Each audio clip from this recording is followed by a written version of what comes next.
भारत में judicial system को guardian of constitution कहा जाता है। तो चलिए जानते हैं भारत में जुडिशरी की हायरार्की और फंक्शनिंग को। भारत की सबसे हाईएस्ट कोर्ट है सुप्रीम कोर्ट, जो स्टेट्स और गवर्नमेंट के बीच डिस्प्यूट की resolution, fundamental rights violation, lower courts के फैसले के खिलाफ अपील और प्रेसिडेंट को एडवाइस देने जैसे फंक्शंस परफॉर्म करती है। करंटली यहाँ एक चीफ जस्टिस और 33 जजेस हैं।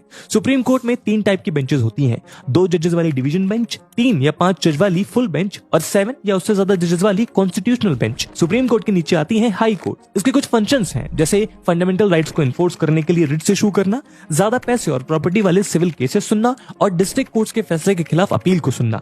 एक स्टेट की हाई कोर्ट में एक चीफ जस्टिस और कई दूसरे जजेस होते हैं। इसके बाद आती है डिस्ट्रिक्ट कोर्ट और सेशन कोर्ट। डिस्ट्रिक्ट कोर्ट का फंक्शन है सिविल मैटर से डील करना, जैसे प्रॉपर्टी, ओनरशिप, मैरिज एक्सेट्रा। वहीं सेशन कोर्ट का फंक्शन है क्रिमिनल मैटर से डील करना। इस कोर्ट में हाईएस्ट रैंक है डिस्ट्रिक्ट जज और सेशंस जज, जिसके नीचे एडिशनल सेशंस जज और एडिशनल डिस्ट्रिक्ट जज काम करते हैं। इसके बाद सेशंस कोर्ट में सेशन और एडिशनल सेशन जजेस के नीचे आते हैं मेट्रोपॉलिटन मजिस्ट्रेट या जुडिशियल मजिस्ट्रेट, और इनके नीचे आते हैं मेट्रोपॉलिटन मजिस्ट्रेट फर्स्ट क्लास या जुडिशियल मजिस्ट्रेट सेकंड क्लास। वहीं डिस्ट्रिक्ट कोर्ट में डिस्ट्रिक्ट और एडिशनल डिस्ट्रिक्ट जज के बाद सीनियर सिविल जज, प्रिंसिपल जूनियर सिविल जज और जूनियर सिविल जज आते हैं। तो दोस्तों ये थी कहानी भारत में जुडिशरी की हायरार्की की। अगली वीडियो में आप भारत के कौन